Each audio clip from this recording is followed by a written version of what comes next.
उल्लू की तलाश। एक और चित्र दोस्तों, बहुत समय के पहले की बात है।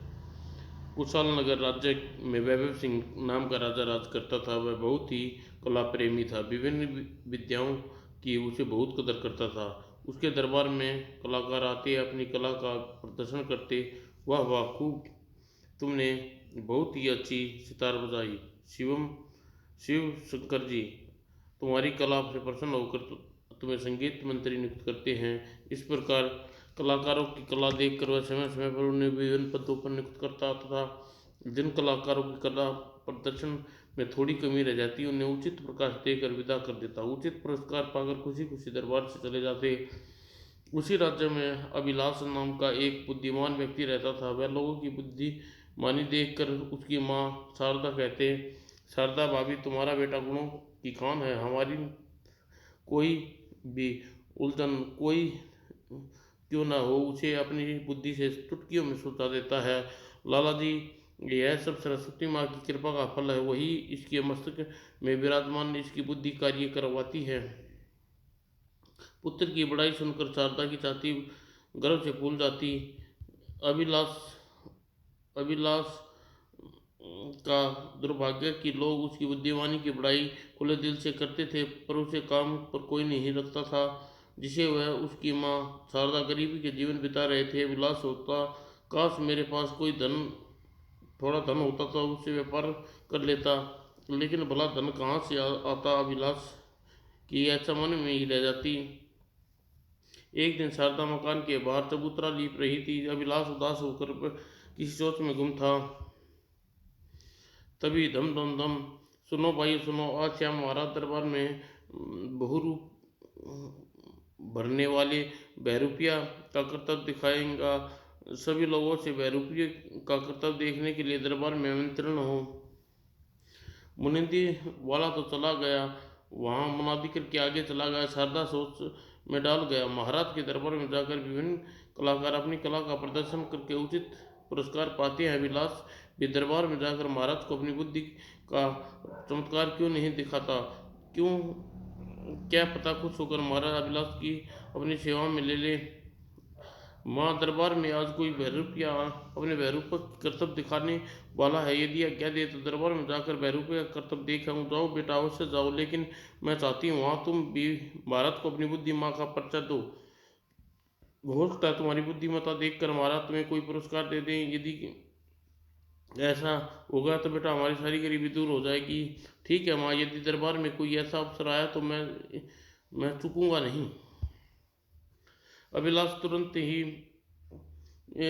ही घर में जाकर अपने वस्त्र बदले। बेटा, तुम्हारे पिता की एक पुरानी दारी की टोपी रखी हुई है, उसे सिर पर लगा कर जाओ, तुम्हारा रुतबा बढ़ेगा।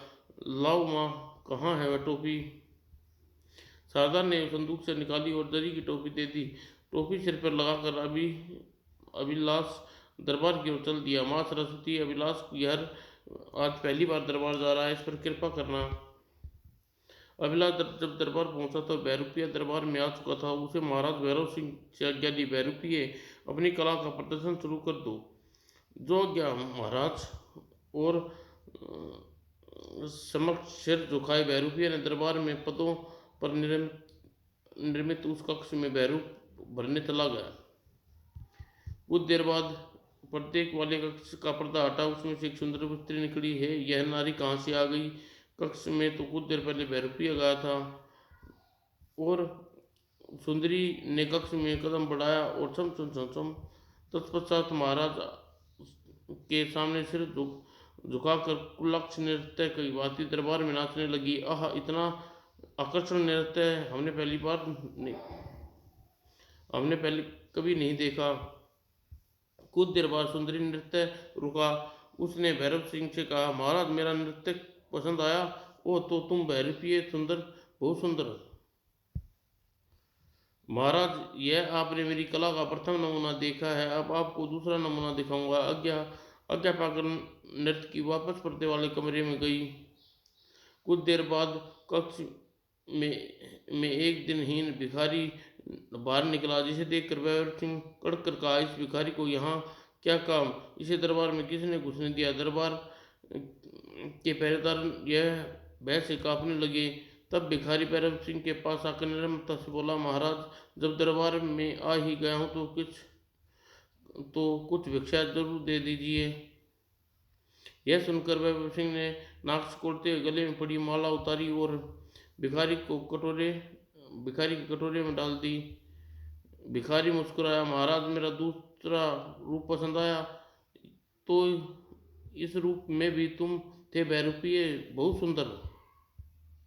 कुछ सोचकर भैरव सिंह ने बहरूपिये से कहा, बहरूपिये मनुष्यों ने तो तुम्हें दो बहरूप दिखा दिए, एक रूप जानवर का भी दिखा दो तो जाने। जो आज्ञा महाराज। बहरूपिये ने पूर्ण रूप भरने कक्ष में चला गया। दरबार में कड़ा अभिलाष अभिलाष बहरूपिये के करतब देखने के लिए बहरूप लोग कला को देखकर अस्पष्ट थे। यह बहरूपिये अपने जितनी जल्दी वास्तविक रूप में कैसे भर सकता है। निश्चित ही यह आश्चर्य है। यह व्यक्ति जल्दी से जल्दी ऐसे विचित्र रूप बना लेता है। इस बहरूपिये की कला वास्तव में अद्भुत है। कुछ देर बाद बहरूपिये इस बार अलमस्त सांड का रूप भरकर आया। यह तो वास्तव दिखाई दे रहा है। और सांड उछलता कूदता दरबार में आया, पश्चात सिर झुकाकर अपने भैरव सिंह को प्रणाम किया और फिर भीड़ में दौड़ा। भीड़ बिल्कुल पास जाकर वह रुक गया और नाचने लगा। अद्भुत अद्भुत, वाह, बहरूपिये ने आज बड़ा सजीव रूप भरा है। और नाचता हुआ सांड अभिलाष के पास के आगे जाकर रुका। मुझे इस बात की परख करनी चाहिए कि यह बहरूपिया केवल विभिन्न प्रकार के स्वांग भरता है, यह सच्चा अभिनय भी करता है। और यह सोचते अभिलाष ने आगे बढ़कर सांड की पीठ पर चटकोरी काटी। तत्काल सांड अपना सिर झटका और स्थान पर अभिलाष ने चटकोरी काटी थी वह चमड़ी उस प्रकार हिलाई जैसे जानवर हिलाया करते हैं। यह देखकर वाह वाह। अभिलाष ने सिर से अपनी दरी की पुरानी टोपी उतारी और सांड पर फेंक कर मारी। उसी समय वैभव सिंह ने प्रसन्न होकर स्वर्ण मुद्राओं की थैली सांड पर की ओर फेंकी। सांड टोपी से टकराया और नीचे गिर पड़ गई। और तब बहरूपिये ने सांड के रूप उतार फेंका और तत्पश्चात तीनों बार वैभव सिंह से झुककर प्रणाम किया। अंदाता कैसी लगी मेरी कला? अद्भुत अद्भुत। तब बहरूपिये नीचे झुका। पहले उसने अभिलाष की पुरानी टोपी उठाई, फिर वैभव सिंह ने मुद्राएं उठाई। यह देख लोग आपस में कानाफूसी करने लगे। बहरूपिये यह क्या किया? एक साधारण आदमी की दी टोपी पहले उठाई और महाराज की दी हुई थैली। कहीं बहरूपिये का दिमाग तो नहीं फिर गया? पता नहीं महाराज बहरूपिये की इस गुस्ताखी को क्या सजा देंगे।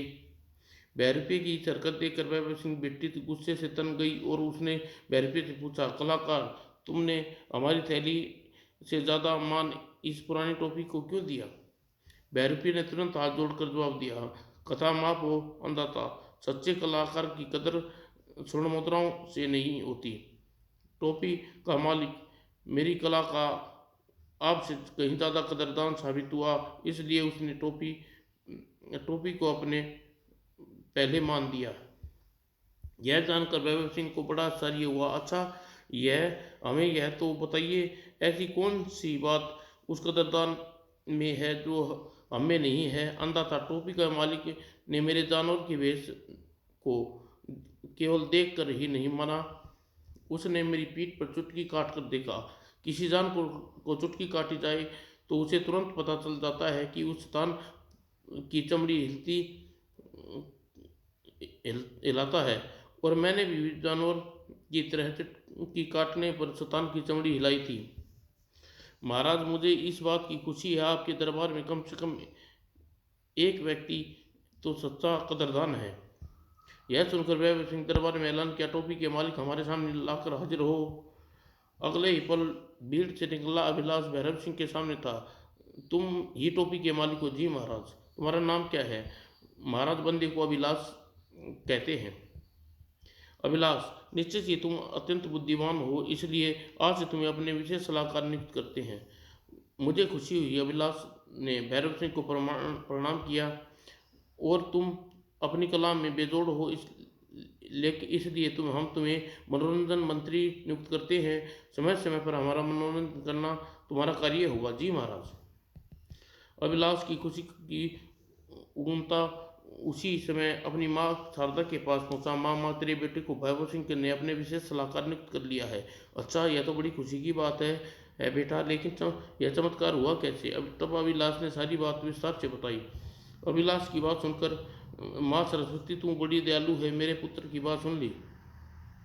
अपनी माँ के अभिलाष के साथ वो महल में रहने चला आया, जो वैभव सिंह को और उसे रहने के लिए मिला था।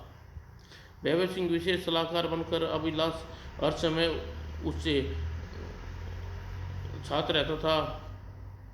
एक कुछ दिन की बात, वैभव सिंह गुमसुम सा बैठा कुछ सोच रहा था। तभी अभिलाष ने टोका, महाराज आप परेशान दिखाई दे रहे हैं, क्या बात है?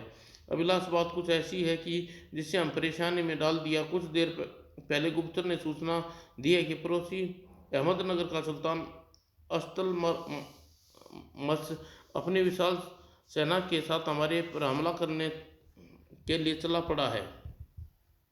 तो इसमें परेशान होने की क्या आवश्यकता है? हमारा सेनापति को आदेश दीजिए, वह सेना को सुगठित करे और दुश्मन राज्य को बचाने का पूरा प्रबंध कीजिए। किले में कई महीनों का भोजन और सामग्री प्रबंध कीजिए। विश्वास रखिए महाराज, युद्ध में विजय निश्चित ही आपकी होगी। अभिलाष, तुमने सुझाव दिया है, हम शीघ्र ही उस पर अमल करेंगे।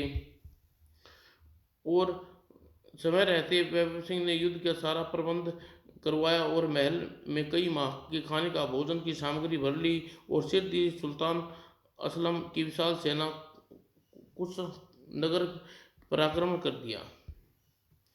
असलम की सेना चारों ओर से कुशल नगर पर धावा बोलना, उसके जाबाज सैनिक ऊंची ऊंची मीनारों की चारदीवारी पर चढ़ने की चेष्टा करते, तो कुछ नगर के सैनिक उन पर खोलते तेल गिराते, आह मर गए। और चारदीवार के पीछे छिपे कुछ नगर के सैनिक शत्रु पर भरपूर वार करते। कई माह बीत गए। अल्तमश की सेना में प्रवेश न कर सकी और अल्तमश यह देखकर बुरी तरह खींच उठा। उसने अपने गुप्तचरों को आदेश दिया, पता लगाओ चार दीवारी के दूसरी ओर प्रवेश करने का कोई सुरंग या दरवाज़ा गुप्त हो। जो हुक्म जहाँ पला गाली जहाँ गुप्तचर इस कार्य को पूरा करने चल पड़ा। उस रात इधर रात होती है, विलास नगर का भ्रमण पर निकला। अरे ये पेड़ वीरान अरे यह पेड़ के नीचे वीराने में आदमी इस प्रकार तलवार ताने क्यों खड़ा है? मुझे छिपकर इसकी बात सुननी चाहिए। अभिलाष दबे कदमों से पेड़ के समीप गया, दूसरी ओर पेड़ के पीछे जा छुपा। जब सुल्तान अल्तमश का गुप्तचर उसके सामने वाले आदमी से कहा, तू कुछ नगर के वासी हो, सच सच बताना, नगर की चारद्वारी को गुप्त दरवाजा कोई सुरंग है या नहीं? यदि तूने बता दिया तो इसमें तलवार तेरे सीने के आर पार कर दूंगा। कुशल नगर का वासी आपके भय से चौड़ी हो गई। मुझे मत मारो, तुम्हें सब कुछ बताता हूँ, जल्दी बता। यहाँ से 150 कदम उत्तर में चलने के पश्चात दीवार में एक गुप्त सुरंग का दरवाज़ा है। उस सुरंग का दूसरा दरवाज़ा नगर के मुख्य बाजार के बीच में खुलता है। ओह, तो सुल्तान गुप्तचर इस आदमी को डरा धमकाकर कुशल नगर के बारे में पूछताछ कर रहा है। इधर गुप्तचर उस आदमी से कहा रहा था, अगर तूने मेरे डराने धमकाने से अपने देश के एक महत्वपूर्ण राज मुझे बता दिया है, तू देशद्रोही है, इसलिए तुझे जीने का कोई अधिकार नहीं। और अगले ही पल गुप्तचर ने बेचारे को मार डाला। अब मुझे उत्तर दिशा में और चलकर उस सुरंग का खोज करनी चाहिए। और लगता है यह सुरंग की खोज में जा रहा है, मुझे इसका पीछे जाना चाहिए। अभिलाष सदमे कदमों से पीछे चल पड़ा और 150 कदम चलने के बाद उस पत्थर के पीछे रोशनी आ रही है, लगता है सुरंग का दरवाजा है, यहीं पर है। और गुप्तचर लपक कर पत्थर की दूसरी पर पहुंचा, वहां सुरंग का गुप्त दरवाजा था। उसे देखकर पहरे पहरे पर नियुक्त सैनिक चौका, कौन हो तुम? तुम्हारा भाग्य खोलने वाला महिष्या हूँ, तुझे दौलत की नेमत से बख्शने आया हूँ। क्या मतलब? देखो, यदि तुमने 1 लाख स्वर्ण मुद्राएं दूं तो बदले में तुम मुझे क्या दोगे? सैनिक आंखें हैरत से फैल गई। 1 लाख स्वर्ण मुद्राएं? 1 लाख स्वर्ण मुद्राएं के बदले में तुम्हें कुछ भी देने को तैयार हूँ। तो अब समझो तुम्हारी 1 लाख स्वर्ण मुद्राएं पक्की। लेकिन तुम कौन हो और मुझे 1 लाख स्वर्ण मुद्राएं क्यों दे रहे हो? मैं सुल्तान का गुप्तचर हूँ। सुल्तान के सैनिकों के साथ आधी रात के बाद यहाँ आऊँगा। सुरंग का गुप्त द्वार खोल कर रखना। अगर तुमने यह कार्य कर दिया तो हाथों हाथ तुम्हें पुरस्कार 1 लाख स्वर्ण मुद्राएं दी जाएंगी। बोलो, मंजूर है? मंजूर है, मैं 100% मंजूर है। आधी रात को सुरंग का दरवाजा खोल दूंगा। गुप्तचर वहां से चला गया और 1 लाख स्वर्ण मुद्राएं की खातिर सैनिक देशद्रोह करने के लिए तैयार हो गया। यदि यदि सैनिक ने शत्रु के लिए एक सुरंग का दरवाजा खोल दिया तो भारी अनर्थ हो जाएगा। कुशल नगर में शत्रुओं इसका हाथ में चला जाएगा, बहुत सी जानें भी जाएंगी। और अभिलाष दिल सैनिक के प्रति आक्रोश हो उठा। वो तलवार में अंत से विद्युत गति से उस सैनिक के पास पहुंचा। आप? हाँ, देशद्रोह सैनिक, 1 लाख स्वर्ण मुद्राएं के लिए तो कुशल नगर का भाग्य दांव पर लगाने वाला था। तुझे जीवित नहीं छोड़ूंगा। अभिलाष ने तलवार हवा में लहराई और अगले ही पल खचाक और सैनिक की गर्दन भूमि पर कटकर गिर पड़ी। अर्धरात्रि होने में ज़्यादा वक्त नहीं है। यदि नगर में जाकर सेना बुलाने चला जाता हूँ तो देरी हो जाएगी। शत्रु सेना कुछ ही देर बाद ही यहाँ पहुँचने वाली है। मुझे स्वयं युक्ति बढ़ाकर इस सुरंग का द्वार सैनिकों की नगर में प्रवेश करने से रोकना होगा। सिर दी उसे एक व्यक्ति सूझी। अभिलाष झटपट मृत सैनिक की जेब से ताबे की चाबी निकाली और उसे खोला और सुरंग के भीतर प्रविष्ट हो गया। अपनी योजना कार्य करने के लिए मुझे सुरंग को बिल्कुल अंधेरा कर देना चाहिए। और उसने तत्काल ही जलती मसाले बुझा दी और सुरंग के चारों ओर गुप्त अंधेरा फैल गया। अब नंगी तलवार हाथ में ले सुरंग के द्वार के पीछे छिपकर बैठ गया। और कुछ देर बाद सुरंग के बाहर चहलकदमी हुई। लगता है शत्रु सेना का गुप्तचर अपनी सेना के साथ लेकर आ गया है। मुझे सावधान हो जाना चाहिए। सचमुच गुप्तचर सुल्तान असलमत की सेना सुरंग के बाहर आ गया था। सुल्तान, सुरंग का द्वार खुला है, सैनिक का कोई अता पता नहीं और सुरंग में अंधेरा फैला हुआ है। गुप्तचर, हमें अंधेरे में उजाले से क्या लेना? सुरंग का द्वार खुला है, हमारे लिए काफ़ी है। और सैनिक को आदेश दिया, एक एक करके सैनिक घुसते जाओ। और सुल्तान के आदेश पाकर पहला सैनिक सुरंग में घुसा और सुरंग में पहला कदम रखते ही अभिलाष ने एक हाथ से उसका मुंह बंद कर लिया और उसको क्या बला पटक पड़ी और अगले ही पल सैनिक के पेट में खंजर की फुहार फूट पड़ी और मृत हो गया। अभिलाष ने हिरासत से अभी उसकी ओर देखा था कि अंधेरे में गुफा में फैला। दूसरी ओर सैनिक दूसरे सैनिक ने सुरंग में कदम रखा। दूसरा शिकार भी जाल में फंसने आ गया। अभिलाष ने सैनिक को का भी वही असर किया सैनिक का किया था और इस प्रकार उसने एक एक करके 50 सैनिकों को मौत की नींद सुला दिया। तलवार लिए मुख्य मुख्य साक्षात अवतार लग रहा था। उधर सुल्तान में असमस गुप्तचर से कहा, हमारे 50 जांबाज अंदर सुरंग में जा चुके हैं, अब मुझे सुरंग में जाना चाहिए। आप ठीक कह रहे हैं सुल्तान, आप अंदर जाकर देखिए हमारे सैनिक कहाँ पहुँचे हैं। तब सुल्तान ने सुरंग में पहला कदम रखा और अभिलाष ने लपक कर उसे अंदर खींच लिया और कसकर मुंह दबा दिया और गूं गूं गूं, और अभिलाष ने सुल्तान के पेट में तलवार घोंप दी। इस बार अभिलाष ने न जाने क्या सूझा, उसकी सुल्तान के नजीब श्री को सुरंग के बाहर उछाल फेंका दिया और सुल्तान का शव सुरंग के बाहर आ गिरा। सुल्तान, अरे सुल्तान को क्या हुआ? सुल्तान की दशा देखकर उसकी सेना में हड़बड़ मच गई। अभिलाष ने तुरंत ही युक्ति से काम लिया और हा हट्टा करता चिल्लाया, हा हा, महाकाल का प्रेत हूँ, सुरंग में मेरा वास है। जो भी इस सुरंग में प्रवेश करने की कोशिश करेगा उसे मौत के लिए लगाना पड़ेगा। जिसे जीवन प्यारा न हो वही सुरंग के बीच घुसने की चेष्टा करे। अभिलाषा की घोषणा सुनकर बाहर खड़े सुल्तान की सेना भय भरा सन्नाटा व्यक्त हो गया। भूत, इस सुरंग में भूत का वास है। भूत का सुल्तान को मार डाला, वह भी हमें भी नहीं छोड़ेगा। इससे पहले भूत हम पर वार करे, यहाँ से भाग जाना चाहिए, भाग जाना चाहिए। और अगले ही पल भागो भागो। और जब अभिलाष को इस बात का पूरा विश्वास हो गया कि सेना वहां से जा चुकी है, वह सुरंग से बाहर निकला। ओ, तो यह सुल्तान अस्तमल मरा पड़ा है क्या? सुरंग में मेरे हाथों मरने वाला सुल्तान था। मुझे चलकर महाराज को यह सूचना देनी चाहिए। और भोर होने वाली थी। उसी समय समय भैरव सिंह के पास पहुंचा।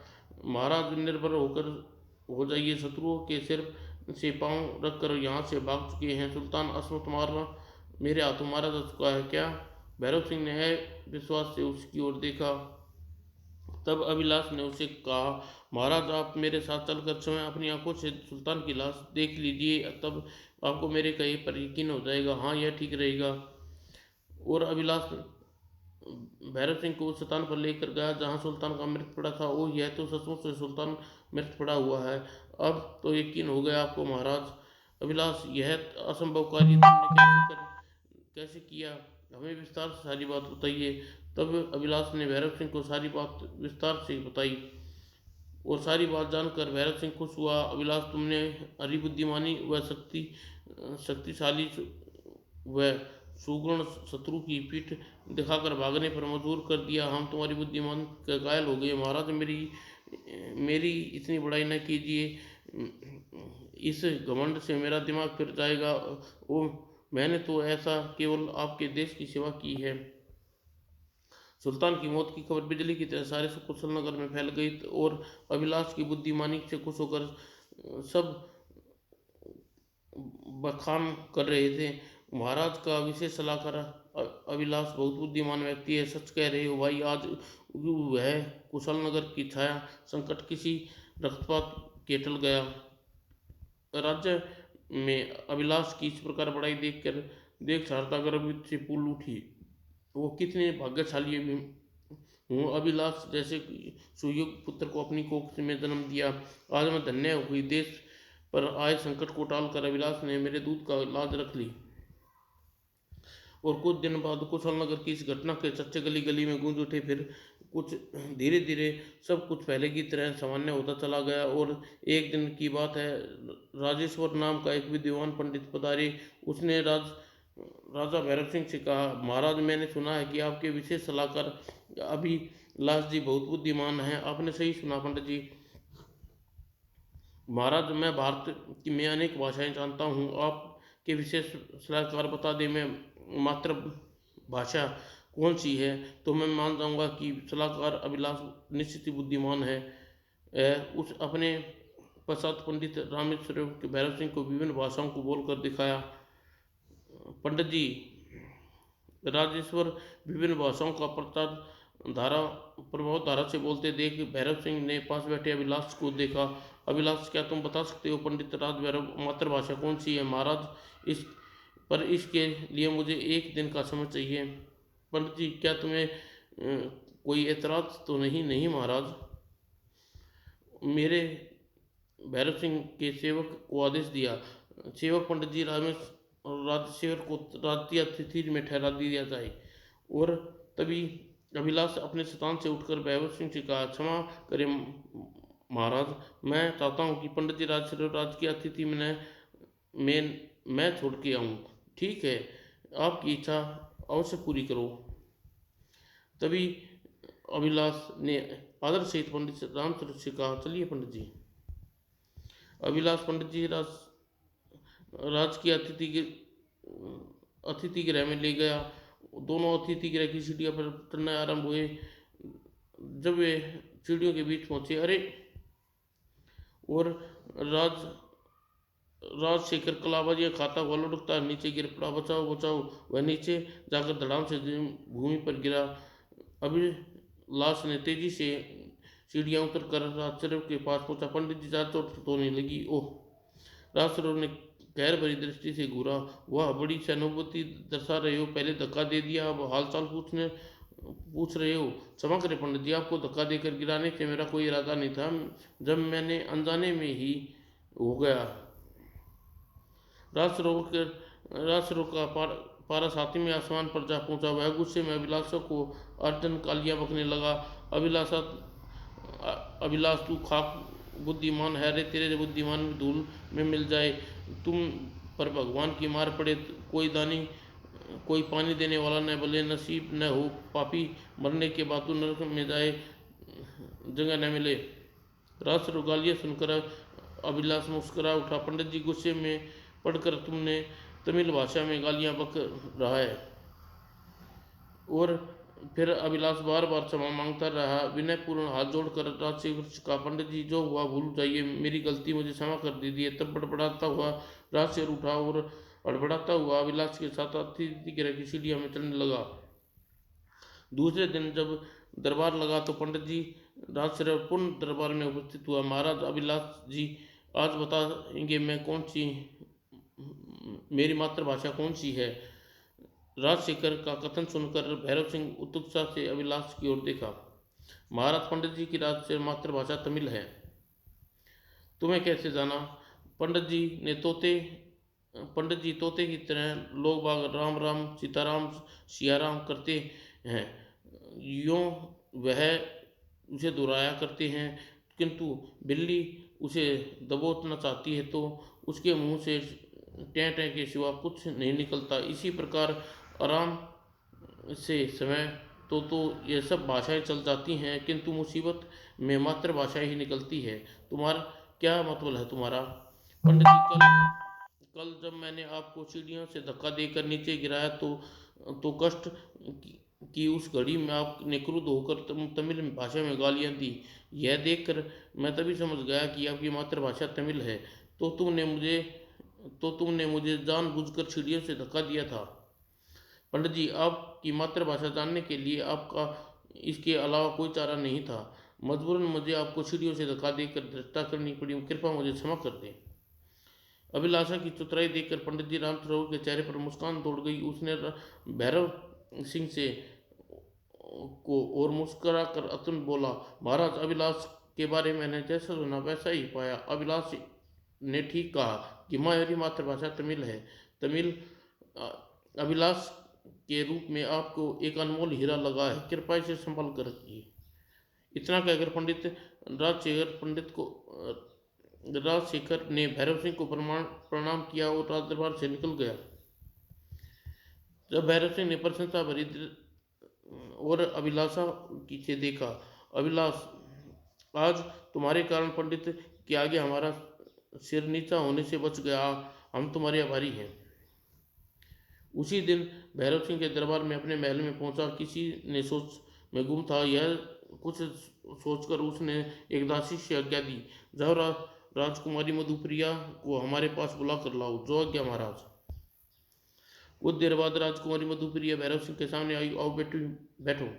तत्पश्चात आज्ञा कीजिए पिताजी, मुझे इस समय क्यों बुलाया? एक पल के लिए भैरव सिंह झिझका, फिर मन में दृढ़ता और मधुप्रिया से बोला, बेटी, मैं तुम्हारी माँ के जीवित होती तो वही तुम्हें इस विषय में वार्तालाप करती।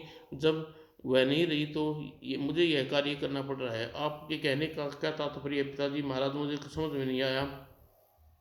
बेटी, तुम अब विवाह योग्य हो गई हो, अब हम तुम्हारा विवाह कर देना चाहते हैं। पिताजी, महाराज, क्या मैं जानने की दृष्टा कर सकती हूँ? आपने मेरे लिए किसी सुना है? बेटी अभिलाष से ज़्यादा बुद्धिमान हमारे राज्य में कोई दूसरा नहीं है, इसलिए हम चाहते हैं तुम्हारा विवाह उसके साथ हो जाए। तुम्हारी अभिलाष के बारे में क्या राय है? पिताजी, अभिलाष की बुद्धि के तथ्य तो मैंने भी सुनती रहती हूँ, पर मैं स्वयं उसकी बुद्धि की परीक्षा लेना चाहती हूँ। यदि अभिलाष की परीक्षा में उत्तीर्ण होगा तो मैं उसके साथ विवाह करने से इतराज नहीं। ठीक है, मुझे मंजूर है, तुम अभिलाष की परीक्षा लेगी। और आज रात महाराज, आज रात आप मेरे अभिलाष के घर भोजन करने की जाएंगे, उसी समय उसकी बुद्धि की परीक्षा लूँगी। ठीक है बेटी। और उसी रात मधुप्रिया और भैरव सिंह के साथ अभिलाष के महल की ओर चल दी। और जब रथ अभिलाष के महल के बाहर रुका तो अभिलाष दौड़ा दौड़ा रथ के पास आया। अहो भाग्य, ओह आज महाराज और राजकुमारी मेरे यहाँ पधारे हैं। अभिलाष आदर सहित दोनों को उसके अपने महल में ले गया। उन दोनों को देखकर शारदा बहुत खुश हुई। आओ बेटी मेरे पास बैठ जाओ। और राजकुमारी ने आगे बढ़कर शारदा के चरण स्पर्श किया। शारदा ने आशीर्वाद दिया। और तत्पश्चात अभिलाष, हम तुम्हें यह यहाँ भोजन करने आए हैं। यह तो मेरी खुशकिस्मती है, किस्मत। महाराज आज्ञा दीजिए, कैसा भोजन करेंगे। भैरव सिंह के स्थान पर मधुप्रिया अभिषेक से कहा, हम ऐसा भोजन करेंगे जिसमें चित्त वो आंसू न बहाएं और न ही दुखी हो। ठीक है राजकुमार जी, ऐसा ही भोजन तैयार करवाता हूँ। और अभिलाष ने रसोई में जाकर स्वयं निर्देश पर रसोई को भोजन बनवाया। और भोजन बनवाने पर मधुप्रिया को परोसा गया। खाइए महाराज, यह अभिलाष ने कैसा सादा भोजन बनवाया है। और मधुप्रिया आंखें भोजन को देखकर चमकने लगी। वह बड़े स्वाद से भोजन करने लगी। भोजन करने के बाद मधुप्रिया भैरव सिंह से कहा, पिताजी महाराज, यदि आप आदेश दे तो अभिलाष के साथ थोड़ी देर के लिए बाहर घूमने जाऊं। हाँ हाँ बेटी, क्यों नहीं, जाओ। और अभिलाष हैरान में सोच पड़ा, राजकुमारी मधुप्रिया रात्रि के समय मेरे साथ बाहर घूमने क्यों जाना चाहती हैं। और सोच में पड़ा देख मधुप्रिया मुस्कुरा कर कहा, अभिलाष जी किस सोच में पड़ गए। आप मेरे साथ बाहर चलने आपको पसंद नहीं। ठीक नहीं, नहीं नहीं, ऐसा नहीं, कोई बात नहीं है, चलिए मैं तैयार हूँ। दोनों महल के बाहर आए। राजकुमारी, कहाँ चलेंगी, आइए आइए उल्लू की तलाश में चलते हैं। और अभिप्राय उसे रथ में बिठाया और राज्य के बाहर की ओर चल दिया।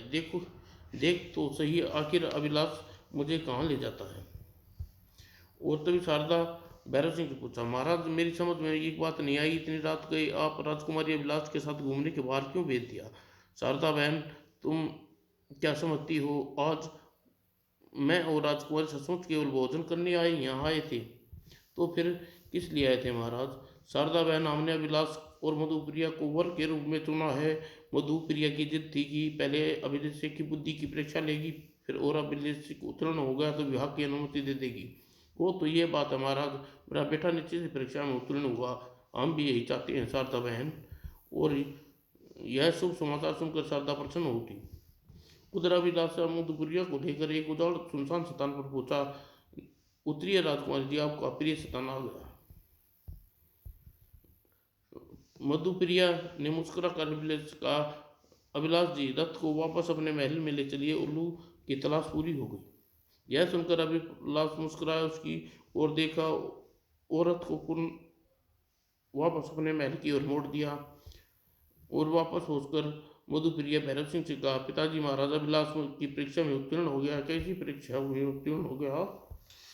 अब भैरव सिंह अभिलाष को मुस्कुरा दिया देखकर। अभिलाष, परीक्षा के बारे में तुम्हें बाद में बताऊंगा, पहले मधुप्रिया से यह पूछ लेने दो कि उसे तुम्हारी परीक्षा कब और कैसे ली। अभिलाष की कुछ समझ में नहीं आया। तब मधुप्रिया ने भैरव सिंह से कहा, पिताजी महाराज मैंने अभिलाष की पहली परीक्षा ली। जब अभिलाष जी ने पूछा कौन सा भोजन करेंगी, कैसा, वह कैसे बेटी। पिताजी महाराज, मैंने अभिलाष से कहा कि हम ऐसा भोजन करेंगे जो बीच में स्थिर हो, जो आंसू न बहें और दुख न दे। स्थिर भोजन का मतलब है संतुलित, आंसू न बाहर का अर्थ है भोजन कम नम मिर्च मसाले हो। दुख का मतलब होता है भोजन इतना गरिष्ठ भी न हो कि उसे पचाने में परेशानी हो। अभिलाष जी ने मेरे कथन की गुणता को समझते हुए वैसा सादा भोजन बनवाया। ओह, तो अभिलाष ने इसलिए हमारे लिए सादा भोजन बनवाया था। पिताजी महाराज, मैंने अभिलाष की दूसरी परीक्षा तब ली जब महल से निकलकर मैंने इसे उल्लू की तलाश करने को में चलने को कहा। तलाश से मेरा मतलब था कि सुनसान उजाड़ स्थान पर घूमने चलना चाहती हूँ, और अभिलाष हमें एक उजाड़ और सुनसान स्थान पर ले गए। ओह, तो अभिलाष तुम्हारी दूसरी परीक्षा में भी उत्तीर्ण हो गया बेटी। जी पिताजी। महाराज, निश्चित ही हमारे राज्य में इससे वो सबसे बुद्धिमान व्यक्ति है, संघर्ष इससे विवाह करने की स्वीकृति देती हूँ। क्या? तब भैरव सिंह मुस्कुराकर अभिलाष से कहा, अभिलाष, अब तो समझ ही गए होगे कि मधुप्रिया तुम्हारी बुद्धिमान की परीक्षा क्यों ली थी। फिर सुमुहूर्त पर बड़ी धूमधाम से अभिलाष का मधु का प्रिया से ब्याह हो गया। समाप्त दोस्तों।